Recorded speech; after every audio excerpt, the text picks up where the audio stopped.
Mes chers amis garéoultés. Bravo, on applaudit maintenant. Voilà. Bravo.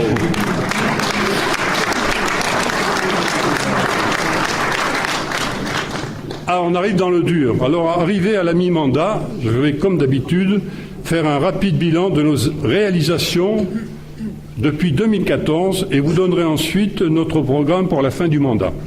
Je dirai un mot sur le plan local d'urbanisme, notre vision de l'intercommunalité telle qu'elle semble se dessiner, et puis pour terminer, je dirai quelques mots sur les défis qui attendent les maires dans les mois à venir. S'agissant des réalisations, elles témoignent de notre attachement à l'amélioration continuelle de notre cadre de vie. Pour autant, suite à la diminution drastique des aides financières, en particulier celles de l'État, il faut dire les choses comme elles sont, c'est-à-dire pour nous dans la caisse moins 540 000 euros de DGF, l'augmentation parallèlement de 300% de la dépense d'incendie qui est passée de 114 000 à 347 000. Rassurez-vous, je ne donnerai pas trop de chiffres, mais cela, il fallait que je les donne. Augmentation de 300% de la dépense d'incendie, soit 340 000 euros. Nous avons dû adapter donc notre politique aux moyens financiers dont nous disposons pour faire face à la situation. Ces dépenses ont été réalisées jusqu'à cette année sans recours à l'emprunt, ni augmentation de la fiscalité, uniquement sur notre capacité d'autofinancement et avec quelques subventions et fonds de concours, en particulier celle de l'ancienne CCVI, Val d'Isole.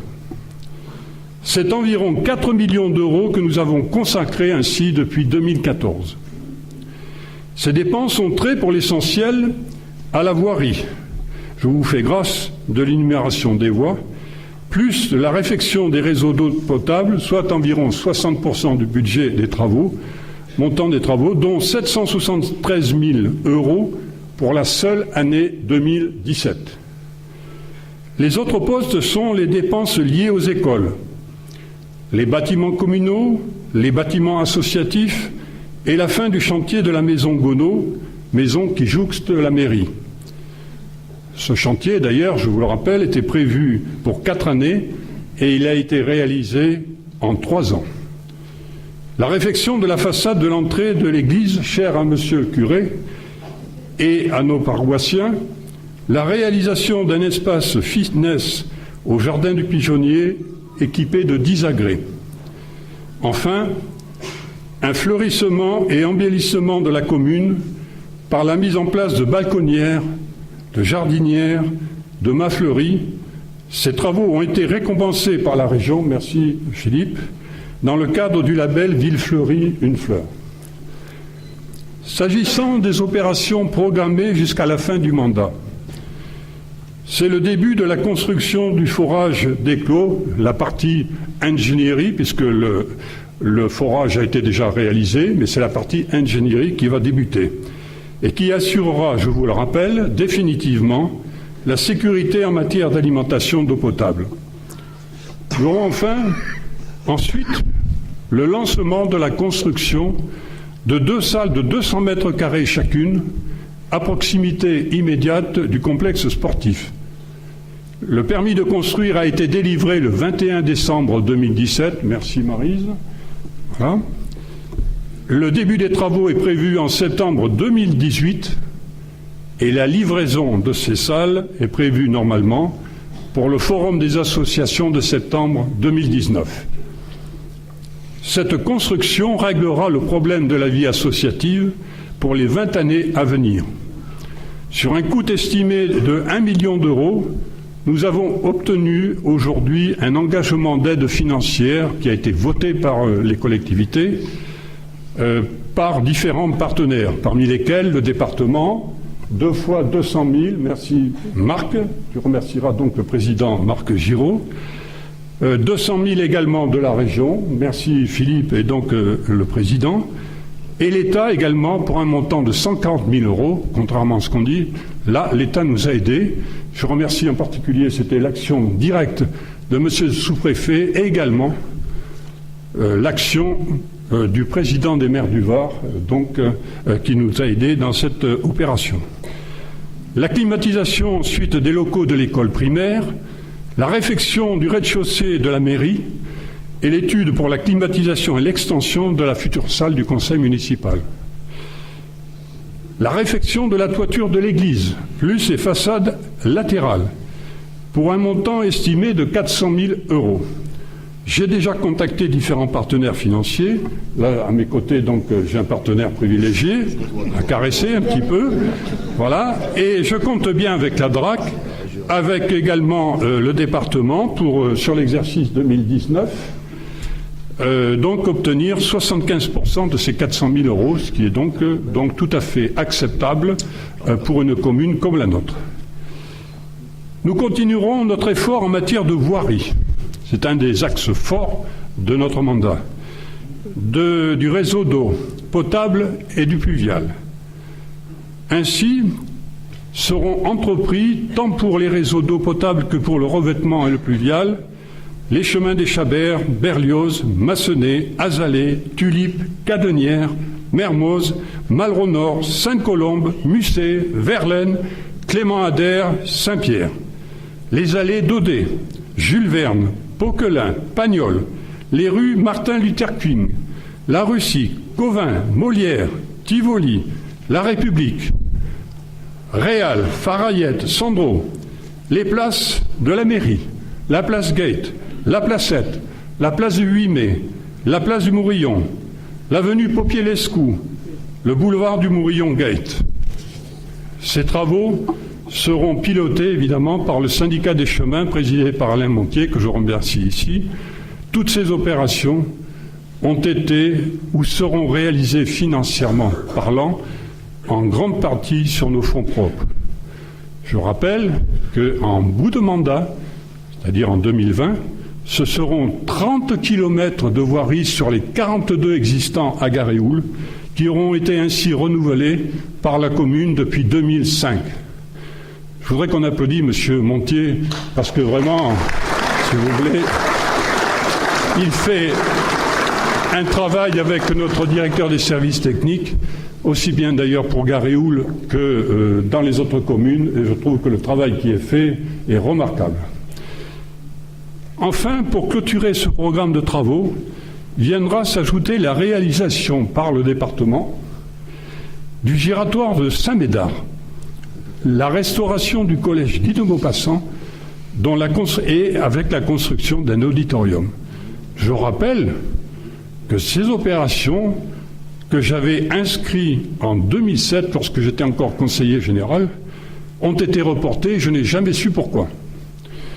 Le président Marc Giraud m'a promis de les réaliser très rapidement, en particulier le giratoire, dont les plans, tenez-vous bien, ont été réalisés déjà par la direction des routes depuis 5 ans.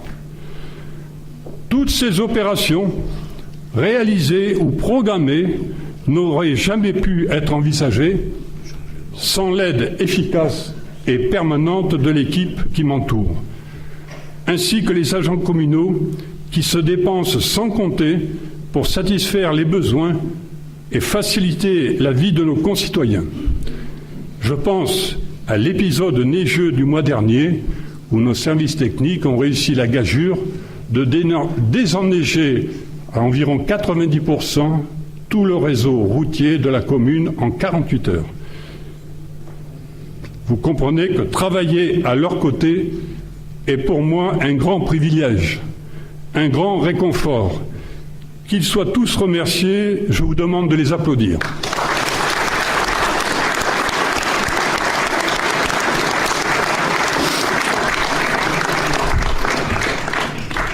J'adresse également toute ma gratitude et ma reconnaissance à l'ensemble des représentants de la vie associative, représentants qui sont les maillons essentiels dans la vie de la commune, associations qui permettent à la municipalité de couvrir de nombreuses activités éducatives, activités sociales, patriotiques, culturelles et patrimoniales. Je n'oublie pas non plus dans ces remerciements les membres de la réserve communale qui exercent tout au long de l'année un rôle ingrat mais ô combien efficace dans leurs tâches de sécurité et de sûreté. Enfin, comme nous l'avons fait depuis 2008, sauf pour des raisons exceptionnelles initiées par l'État, nous n'augmenterons pas la fiscalité en 2018. Bravo. Donc,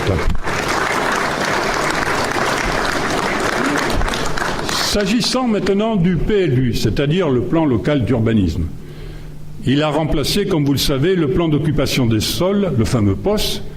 Il a été voté par le Conseil municipal le 1er mars 2017. Il n'a fait l'objet d'aucun recours de la part des personnes publiques associées, tout particulièrement de l'État. C'est ça qui est important. Il est conforme au SCOT, c'est-à-dire au schéma de cohérence de l'organisation territoriale adopté par la Provence verte en 2016. Nous avons fait le choix, exprimé par la grande majorité des Garéoultais, celui du bien vivre, c'est-à-dire de privilégier la qualité de vie plutôt que la densification, avec pour conséquence la course effrénée aux investissements publics, difficiles à réaliser aujourd'hui et demain, compte tenu de la raréfaction des aides financières des partenaires traditionnels. Ce PLU sera mis en révision simple assez rapidement et réglementairement pour permettre le ou les opérations d'aménagement nécessaires, les OPA. Pour conclure, je ne peux terminer mon propos sans évoquer la communauté d'agglomération Provence verte, présidée par Josette Ponce, ici présente. Cette nouvelle entité est née, comme vous le savez, le 1er janvier 2017. Elle est composée de 28 communes regroupées depuis 2002 au sein des 3 communautés de communes préexistantes. Comté de Provence autour de Brignoles, Sainte-Baume, Mont-Aurélien autour de Saint-Maximin et Val-d'Isole autour de Garéoul. Cette entité de près de 100 000 habitants est en pleine structuration. 103 000 habitants. Excusez-moi. Vous voyez, c'est un chef là, qui... Voilà. Donc cette entité est en pleine structuration. Madame la Présidente a souhaité exercer son mandat à la fois en termes d'excellence, de pertinence et d'efficience. Alors excellence, c'est pour relever les défis des 15 prochaines années, le numérique, les transports, la recherche permanente de l'amélioration du service public, la pertinence qui est son cheval de bataille, par la recherche systématique et permanente de l'intérêt communautaire qui permettra de déterminer les principaux axes où il faudra s'appuyer de la politique d'aménagement de la communauté. Enfin, l'efficience. L'efficience, c'est en privilégiant l'efficacité, la réactivité, en ne cédant pas à la tentation de recentralisation des moyens, partant en ayant recours au principe systématique de subsidiarité, c'est-à-dire que c'est conforme au traité de Lisbonne, il n'y a pas de constitution en Europe, il y a un traité qui s'appelle le traité de Lisbonne, et ce principe dit clairement que partout où les infrastructures fonctionnent, il n'y a aucune raison de les modifier. Et mise en place des conventions de gestion, ça nous y tenons beaucoup, qui est un outil particulièrement bien adapté sur un territoire comme le nôtre qui n'est pas homogène par définition. Voilà très rapidement brossé les différents défis de notre communauté Provence verte. Il fallait à sa tête une personne d'expérience, personne rompue à la pratique législative, à la gestion de communes en tant que maire ou à la gestion d'un département en charge d'une délégation. Josette était donc la personne idoine pour présider notre instance. Josette Ponce a choisi de se consacrer exclusivement à cette fonction. Les 3 délégués de Garéoul qui siègent dans le conseil communautaire seront évidemment à tes côtés, ma chère Josette, pour t'aider en toute loyauté à œuvrer pour que notre communauté d'agglomération devienne rapidement un territoire unitaire et équilibré, comme le disait Hubert Falco. Voilà. Alors, pour terminer, quels sont pour nous les maires les principaux défis qui nous attendent aujourd'hui et demain? Il convient d'appeler l'attention des citoyens sur les conséquences désastreuses de l'application de la loi NOTRe. Cette loi traite de l'organisation territoriale, Elle semblerait annoncer, en filigrane, à moyen terme, la disparition des communes et peut-être des départements. Ces deux collectivités territoriales ont pourtant démontré au cours des 2 derniers siècles, et tout particulièrement depuis les lois de 1982, loi de décentralisation, que ces deux collectivités territoriales étaient bien des entités de proximité indispensables, complémentaires et adaptées pour rendre un service public de qualité. Un exemple illustre bien ce sentiment de malaise, celui du projet de réforme de la taxe d'habitation, impôt qui méritait certes un toilettage consistant à revoir les bases de calcul de cette taxe. Or, que constatons-nous dans les éléments qui nous sont communiqués? Alors, je vais reprendre les 3 niveaux de lecture dont on a l'habitude de prendre. En apparence, cette réforme est présentée comme une avancée sociale puisqu'elle supprimerait cette taxe à une bonne partie des contribuables. En réalité, il s'agit d'une manipulation comptable qui consistera à compenser la recette perdue par les communes par des contributions supplémentaires payées par les contribuables, telles que l'augmentation de CSG, en ce moment ça tombe, les retraites, etc., la TVA, les différentes taxes sur les assurances, sur les mutuelles, tout va augmenter pour compenser justement le manque à gagner des taxes d'habitation. En profondeur, dans cette réforme, il s'agit finalement de mettre fin à l'autonomie de gestion des communes. La compensation étant figée à un instant T, les communes seront assez rapidement mises en difficulté.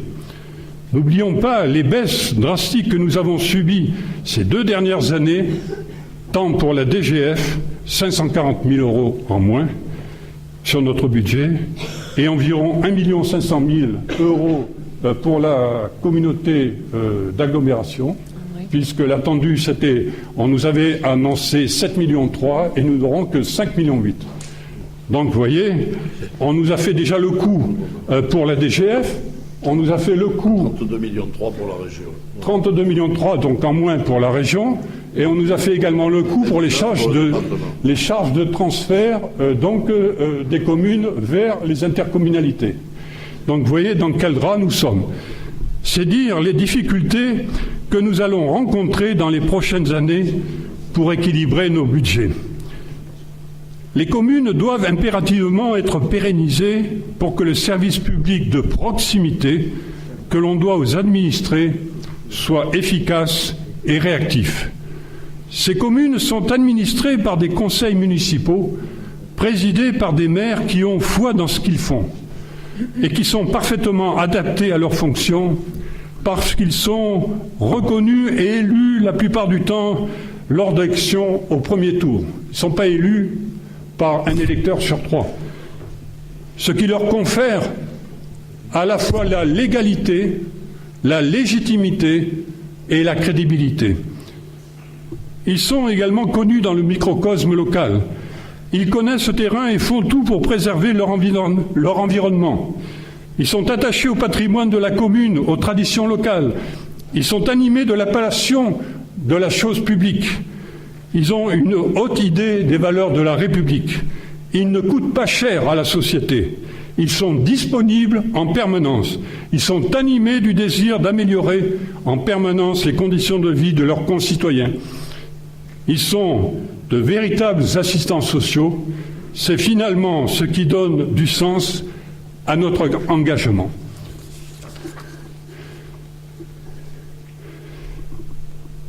Dans ce contexte, entouré par une équipe soudée, je suis personnellement déterminé à continuer plus que jamais à défendre les intérêts de la commune et à mener à bien tout le programme que je vous ai annoncé tout à l'heure jusqu'au dernier jour de notre mandat en 2020 ou peut-être en 2021 si la loi le change.